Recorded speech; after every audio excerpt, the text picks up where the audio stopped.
Welcome back, friends. We are here for another episode of the Whole Life Vitality Podcast. And today we have, oh my gosh, just such a treat. I'm so excited to talk to Terri Lynn Thompson. So, Terri, you had a book released, well, January 28th, right?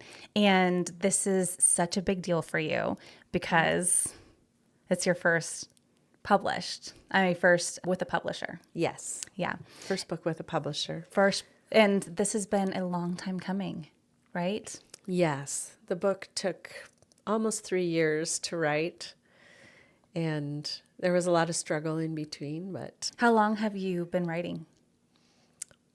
close to 30 years. Oh my gosh. Yeah. What got you into writing? What made you want to I start writing just loved stories? it. My first book, well, I always loved writing as a kid. I would make up stories and things. And in high school, I wrote for the newspaper and did feature stories. Oh, that's cool. Like what? Oh, I don't like interviewing a cheerleader or just like whatever. That was a really long time ago. So That sounds so fun. Oh, that's really cool. That's like one of those TV, the kind of jobs that you would see on TV where, the kid in the sitcom goes around interviewing people and you get to see all their stories. Like, you're so cool. You could have been on a TV show, Terri. Oh, right. You knew pretty early on that writing was your calling. Well, no, I never did write really after that. I went to college. I wanted to be a missionary. I went Okay. to college for that. That's so I cool. loved cultures, and I still do, and languages. But that didn't happen the way that I planned. But I got married to a pastor, and we have 3 boys and now 2 grandchildren. Oh, And sweet babies. Yeah. Throughout that time, we homeschooled in the early years, and throughout homeschooling, I started writing. I wrote a biblical fiction first, which I hope will be published one day. And what's that one called? Deceiver or King. Can you tell us a little bit about that one? Because I've actually started reading it. You sent me the manuscript for that one, and I started reading it. And what I've read so far, I just really enjoyed. The 2 main characters, one is the son of a Pharisee, and he's really eager to impress his dad and wants to prove that Jesus is a deceiver and liar. And then the girl is the daughter of the woman caught in the act of adultery. And once her mother has been saved by Jesus, they love him and they believe in him. And it's their 2 lines of story all the way through. And about 2/3 they come together, about 2/3 in. And they decide, because the boy is now convinced that Jesus is not a liar, they try to save his life. Oh, that's so sweet. So Oh, see, I hadn't even gotten that far in the book yet. That is so sweet, though. Okay, but that one's not published yet. not published, but it will be one day. It will be. I think so too. Yeah, it's too good to not. But today we're here to talk about the one that is now out and available to order. And what's that one called? Story Magic. Ooh, okay. So what is story magic? I think that I sort of see the magic in the book as like from Samantha, who is the mom. She's the main character. For good things to happen, especially all the things that she wants to happen, that would be magical. That would be unreal to her. So anytime something good happens in life, that's unrealistic. Yeah, and she's had some disappointments, and early when she was a child, she would visit Ireland, and her grandfather was a storyteller. And he told stories about fairies and leprechauns, and one particular fairy, but not really fairy, but he told stories about Sorche, who is like this ball of light that comes to give encouragement and knowledge and truth and all that. And that was different from the other fairies that are kind of mischievous and trying to play tricks on humans. So Sorche doesn't try to trick anybody. No, Sorche is always encouraging, always truth, always guiding you to the right way. And so she felt there was a difference, and she always wanted to see Sorche, and she felt like she did one time in Ireland. But then, some life took her a different direction, and bad things happened, and her mom died when she was in high school, and she just and she was told early that magic isn't real, and she needs to just forget about that and grow up and live her life. And so she does. And I think that is a really common story for people. if they start out creative or hopeful as children, then to have their dreams crushed somewhere along the way, then they wind up as an adult feeling just a lack of hope. Yeah, so she's really not looking for God. She puts God in that same category as magical. Okay. And that's just not real. So then what drew you to this Irish culture, this Irish mythology? Well, I was looking for ways to portray magic and, something that could be tangible in some way. And I thought that would be a fun way to explore it. So I got a bunch of stories, children's stories, and I started researching online about Irish mythology and stuff and legends and things. And there's a dragon in the story, and there's dragons in Irish mythology. So it was just fun to read about. It was something I enjoyed reading about. Yeah. Yeah, that was the way I went. That's so cool. So how did you find Sorche? I've talked to a lot of readers already who have already gotten your book, who are just so excited to hear what you have to say today.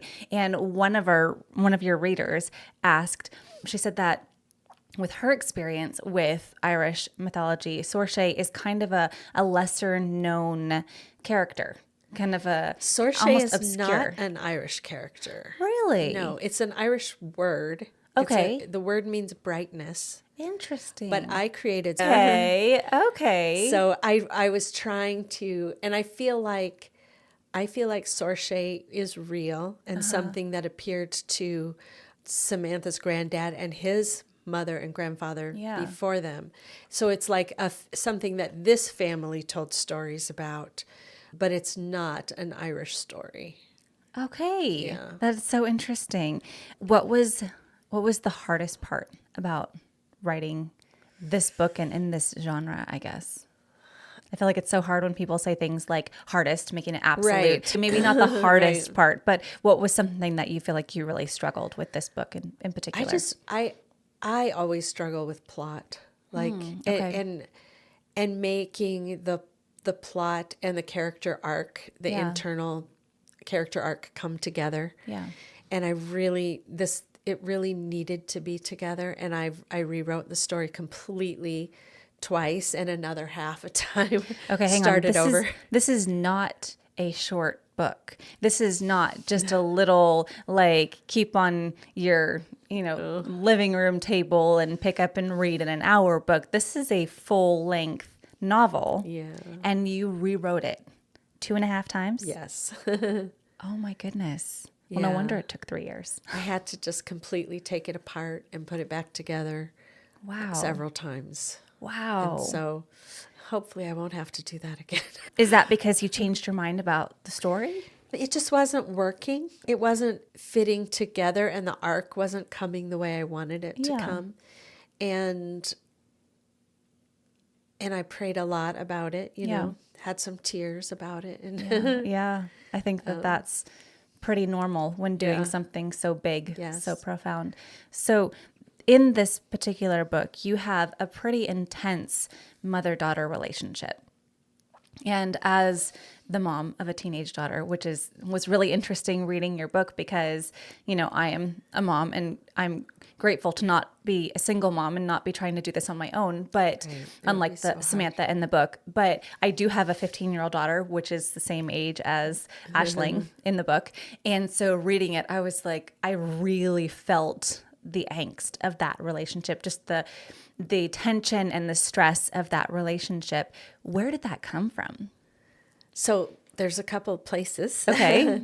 So our family has a foundation and we support nonprofit organizations. I wanted to write a story that would feature some of these nonprofit organizations, or at least point to them a little bit. Yeah.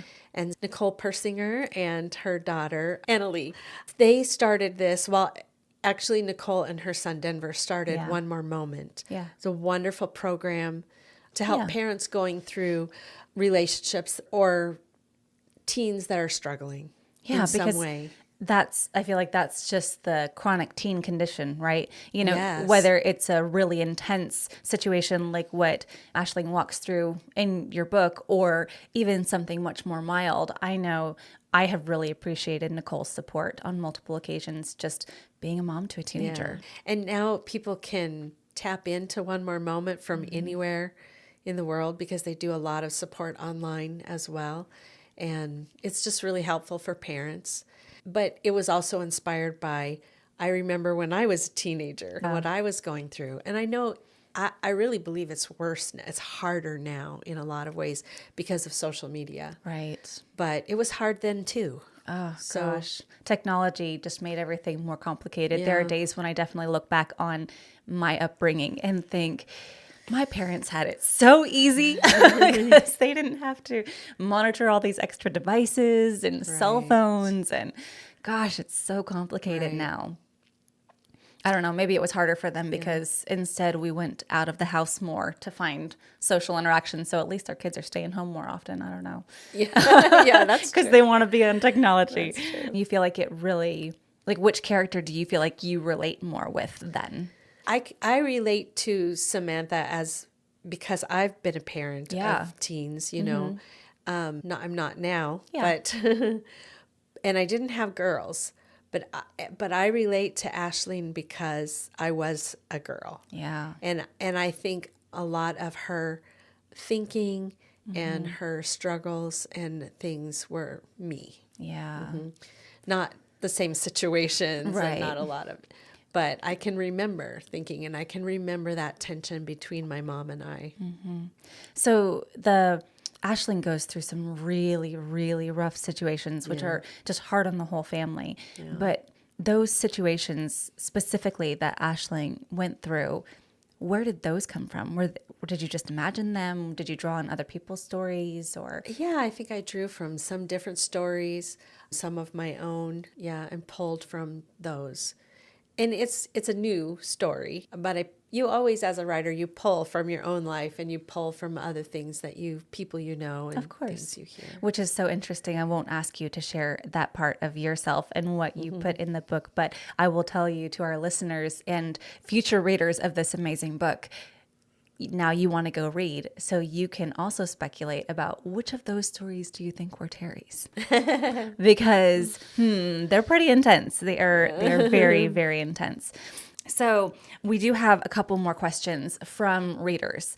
People have gotten very excited about this book and they've already started reading it and they've already sent in questions. And one of the things they wanted to know was, what is your creative process? As in, like, does the room have to be set up a certain way? Do you have to be sitting right at this, like at your desk? Do you like to move around? Like, what gets you in that writer's flow? So I write at the dining room table. At our house, we have windows that go all the way around, and I love light. So that really helps me. It gets me, I don't know, just in the right mood to do something constructive. And I like to have hot tea, just even if I forget about it while I'm writing. If it's there, it's comforting. So. Isn't that so funny? I feel like that is something that I need too, especially something warm. And then, of course, by the time I'm ready to take a drink of it, it's cold. Room temperature. And then I have to get up and go warm it up again and then bring it back and do the same good. thing It's over. kind of like your little alert to get up and move your body every Yes. hour. So that's a good thing. Yeah, I need to do that because I could stay there. And then I have done that before where I've stayed in the chair so long that I feel stuck and my legs won't move when I get up. Oh, no. I've definitely done that. But I try to get up. You like creak the legs as you try to unravel yourself from the chair. Yeah. So when you're coming up with these ideas, especially for this particular book, I was privileged to see a bit of your creative process as you created these characters. But I thought it was so interesting the way you laid it all out. I mean, how many Post-it notes was that, would you say you went through? I didn't count, but let's see, like there's probably 80 to 100 Post-it notes. Right. And you had them all laid out on your table at one point. Yes. And what do those Post-it notes signify? So this was in the reorganizing process. One of the last reorganizing processes that I did was I made a Post-it note for every scene so I could see everything in one. Like I really need to see things overall and see it where it was in order. And then if I needed to go back and fix something because I changed something down here, then I would know where it was to scroll back on my computer, you know. That's awesome. And before that, because that was towards the end, before that, you had like almost what looked like a vision board, but it was like an idea board or... Yeah, I tried to chart the plot out, and I did that a few times. But there's a really good book that's helping me recently I think it's called Blueprint for a Book, and the last name of the author is Nash. You know, we can link it in the description for this podcast. So if that is something that you're interested in doing, if you are a writer and trying to kind of figure out what your blueprint is, then check down below and we'll have that link for you. Yeah, I think I'm going to use that method completely with the next book because it really helps you like organize this and connect that arc to the plot. And, you know, you do a small one first and then a little bit bigger and a little bit bigger. So I'm going to try that. Cool. So cool. So when people ask you, why should I read this book? Or what is this book about? Or if you had the book and you wanted to give it to someone, what would you tell them about story magic? Like the meaning of it? Or? Yeah, like the book. So if you were going to say, hey, this is a great book, or it's about this, what would you say? Well, I can read my back cover copy. Sure. Tell us about it. So Samantha O'Connor Clark lost her belief in story magic long before her husband left. Now it's all up to her. She must stay in control. In spite of her efforts, her daughter is spiraling, and a vicious beast threatens Samantha in her sleep. In the midst of it all, Story calls to Samantha. She even thinks she sees Sorche, the bright fairy from Granddad's stories. Real or imagined, Sorche encourages Samantha to write again. When bits of her written words bleed into real life, she's forced to face the magic. But can she trust it when all may be lost for her daughter? And then Ashleen Clark's young life has been falling apart. Love must be earned, and she works hard for it, but she's getting tired. At least her boyfriend really loves her. Running away together will solve both their problems. But when life doesn't turn out the way she expects, hope is lost. Can the bright ball of energy and the light bring her back from the darkness? Oh, gosh. So even just based on that, it's a pretty intense book. Yes, it's pretty heavy. So she's going through a divorce, so that's hard on both of her children as well as her, and the financial crisis that happens when you're having transitioning. Financial trouble. And then the daughter is going through all the hormonal stuff that teens go through and more. Well, especially when you start looking for love in all the wrong places. Right. And thinking that the boyfriend will be the answer to all of your sadness or whatever, you know. And that was me when I was a teen. I always thought I had to have a boyfriend and a boyfriend would make me happy. And how'd that work out for you? Not so good. Not so great, huh? Lots of less than stellar relationships. Yes. Well, not lots, because I also was a person that wanted just a few close friends and one boyfriend, and I always thought that would be the guy who I would marry, even if I was 12 or 13. You're such a romantic. Yeah. That's so sweet. Looking at your past and your teenage relationships, are there any that stick out to you that you'd want to tell us about? Oh, so there was a boy. There was who I sort of based this boyfriend on in my life. So we did not run away together though. No. I don't know if our listeners have actually done anything with the Enneagram, but it is something that I find really interesting. And I'm so curious to know, actually we had a note from one of our listeners and one of your readers that wanted to know if any of these main characters had Enneagram numbers, and if so, what they were and why. So when I started writing, I used the Myers-Briggs personality thing to make my characters. Okay. And to decide like what their job would be and things like that. But since I've discovered the Enneagram, I have 2 books that I read about the different numbers.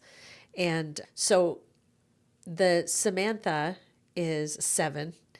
Okay. And so do you know enough about it to be able to tell us what a 7 is? Basically, she wants life to be happy all the time.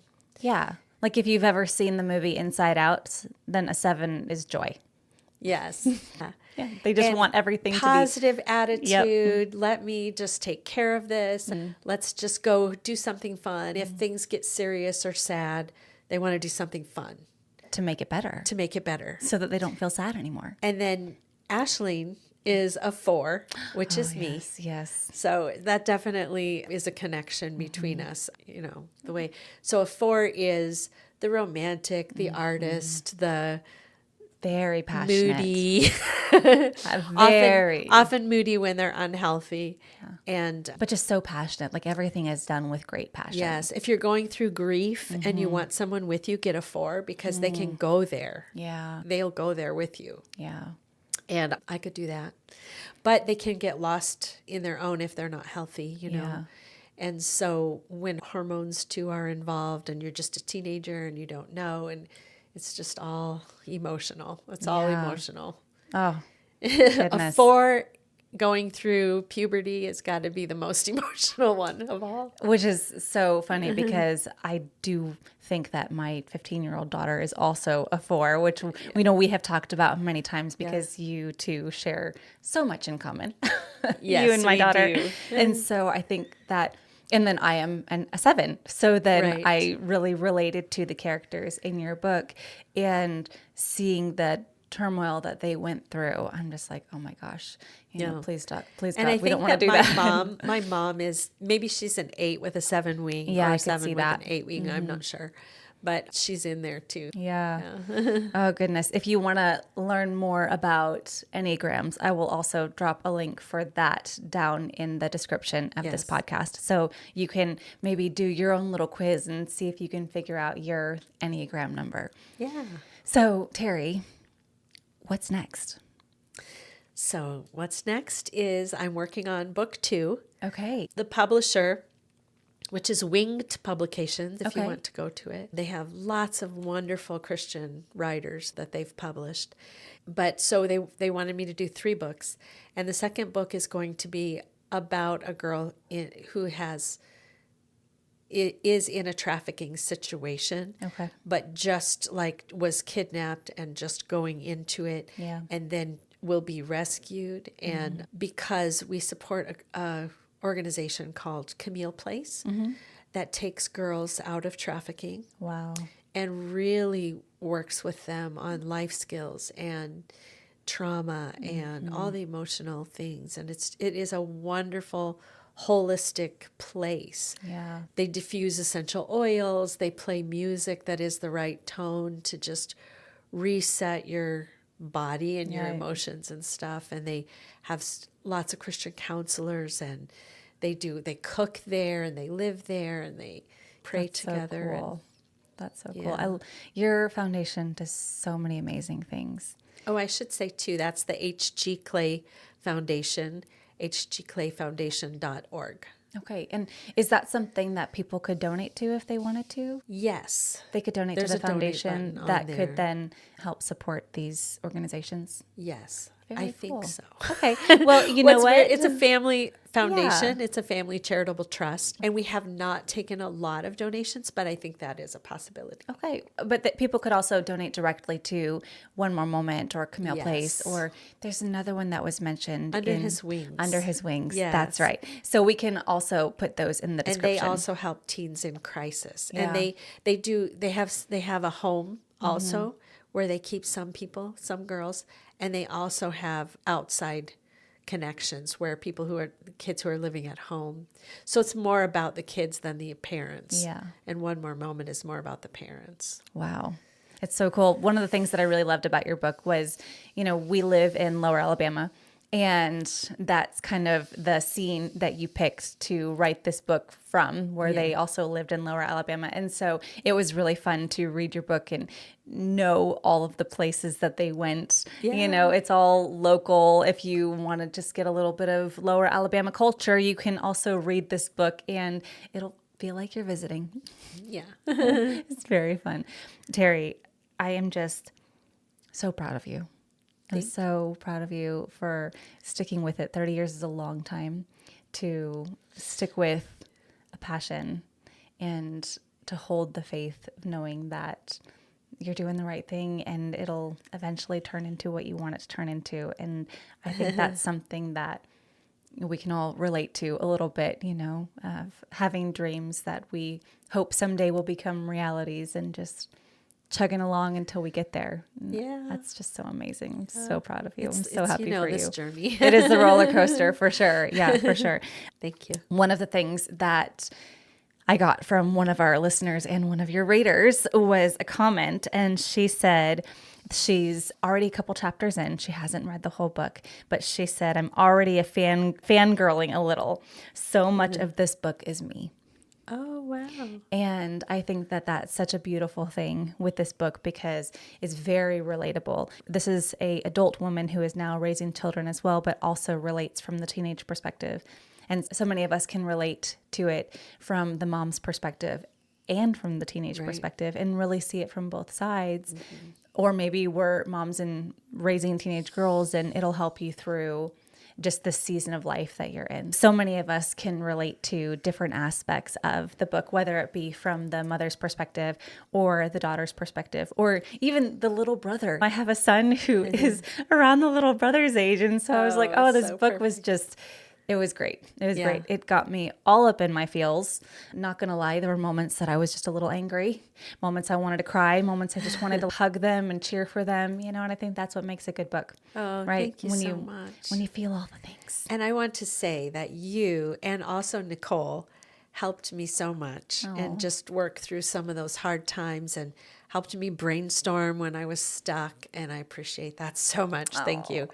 I don't think I'm the only writer that needs that, but I really did need it. Well, I am a 7, so I'm really good at cheering people on. There. I'm like, woohoo, let's go. We can do it. Yeah. Terri, thank you so much for coming here today and for telling us all about your amazing new story. Thank you. Story Magic, available today already, available now for you to go and get your copy. You can get it really anywhere books are sold, right? Because it's on Amazon. Well, so right now, you could go and order it anywhere books are sold. Okay. It may not be on the shelves in regular bookstores yet, until if someone requests it or if I, if I make contact with them. So it can be ordered anywhere. Yeah. Perfect. So what she's saying then is go to your local bookstore and request Story Magic by Terri Lynn Thompson. Yes. And then it will be on the shelves at your bookstore too.